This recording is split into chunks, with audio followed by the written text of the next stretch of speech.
Hola estudiantes,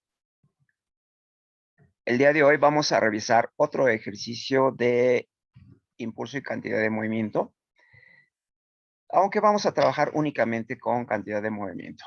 Bien, el ejercicio dice lo siguiente: la partícula mostrada se mueve hacia abajo y a la izquierda con una velocidad de 45 metros sobre segundos y tiene una masa de 6.35 kilogramos. Esta colisiona contra un muro sólido vertical. De acuerdo con el ángulo indicado en el esquema que vamos a consultar enseguida, antes de la colisión y considerando que la magnitud de la velocidad después del choque tiene un valor de 31.4 metros sobre segundo, se requiere calcular la dirección de la partícula después de colisionar, y para esto no vamos a considerar rozamiento durante la colisión ni resistencia con el aire. Vamos a calcular también lo que es el coeficiente de restitución y a realizar el diagrama de cuerpo libre de SL antes y después de la colisión. Bien, si consultamos el esquema que hace referencia al texto, dice que la partícula viene desde la derecha hacia la izquierda y hacia abajo y colisiona con el muro vertical que tenemos aquí, que es la otra partícula, y después presenta una salida del impacto.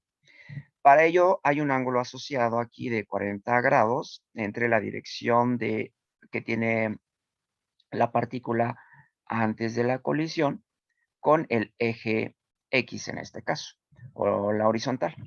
Enseguida, en el lado derecho estamos representando que ya hemos sobrepuesto en el problema un sistema de referencia en nuestros ejes X y hacemos coincidir el origen de ese sistema justo en el punto donde está ocurriendo la colisión de ambas partículas, el muro y la partícula que en este caso está aquí de color amarillo. Bien, en el flujo de trabajo, primeramente vamos a realizar el diagrama de cuerpo libre, vamos a expresar la velocidad que nos dieron de dato en modo vectorial. Seguidamente estaremos aplicando el principio de conservación de la cantidad de movimiento en ambas direcciones X y Y. Y por último, estaremos calculando la dirección de salida de la partícula y el coeficiente de restitución que ha tenido la misma. Bien, en el diagrama de cuerpo libre, antes de la colisión de nuestra partícula, vemos que esta tiene una velocidad de 45 metros sobre segundo y tiene una dirección que damos que forma 40 grados con el eje horizontal, que en este caso es el eje X.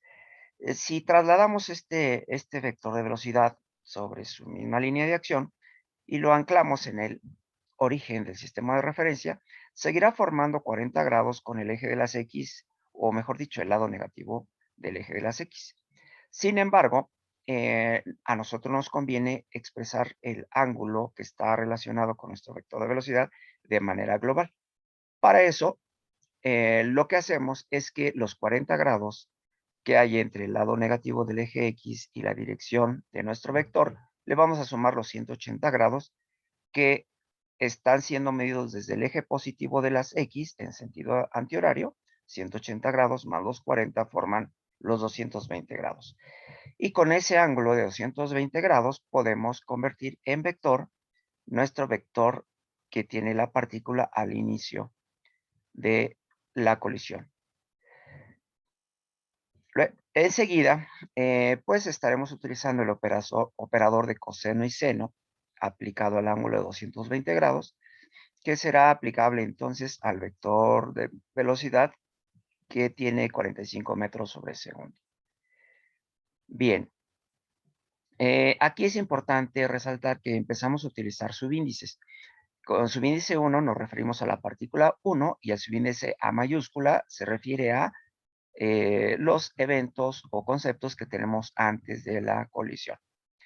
Bien, desarrollando entonces el operador de coseno y seno, coseno de 220 grados por los 45 metros sobre segundos nos permite encontrar la componente de esta velocidad en la dirección horizontal, puesto que aquí nos acompaña el vector unitario y por el otro componente vamos a utilizar el seno de 220 grados, igual por la magnitud de nuestra velocidad que tenemos antes de la colisión para encontrar la componente de velocidad en la dirección vertical o eje Y. Y sabemos que esto es porque aquí está el vector unitario J. Ahora bien, una vez que hacemos esta operación, el coseno de 220 grados que obtenemos en una calculadora lo multiplicamos por 45 y nos da este resultado para la dirección horizontal. De manera similar, el seno de 220 grados por 45 nos da esta componente para la dirección vertical. En el segundo renglón simplemente hemos redondeado las componentes a 2 decimales. Por otro lado, en cuanto a la partícula 2, se trata del muro, y el muro, debido a que está anclado con el planeta entero, pues podemos asumir que la masa del muro en realidad pues es la masa del planeta entero. En este caso, con valor infinito, expresamos que en realidad tenemos un valor muy grande. Y para no lidiar con números muy grandes, le vamos a llamar simplemente M mayúscula al valor de la partícula 2, que es el muro. Y dado que este está inmóvil respecto al sistema de referencia, pues su velocidad relativa respecto a este sistema, pues será cero.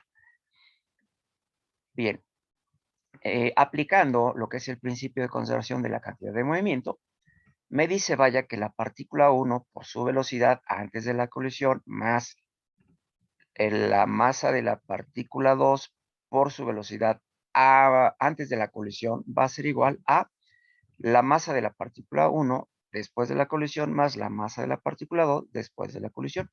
Esto es trabajando en condiciones ideales. Sin embargo, cuando estamos considerando condiciones reales que va a intervenir ya sea un coeficiente de restitución o va a intervenir rozamiento o ambos, pues vamos a saber que la cantidad de movimiento que representan ambas partículas antes de la colisión va a ser diferente al que tenemos después de la colisión. En esencia, la cantidad de movimiento que tenemos aportada por ambas partículas antes de la colisión va a ser mayor que la cantidad de movimiento que tienen ambas partículas después de la colisión. Bien, para restablecer esa igualdad, lo que se hace es, como hemos visto anteriormente en otros ejercicios, intercalar o incluir un coeficiente de restitución aplicado a lo que es la cantidad de movimiento del sistema, conformado en este caso por ambas partículas, antes de la colisión. Y eso nos permitirá encontrar lo que es la cantidad de movimiento que conforman ambas partículas después de la colisión. Bien, por cierto, en este caso tenemos que acordarnos que vamos a descartar el rozamiento que ocurre en dirección del plano de colisión. Bueno, esta es simplemente la expresión que tenemos aquí. La podemos expresar también de esta manera para cuando ya necesitemos calcular dicho coeficiente de restitución.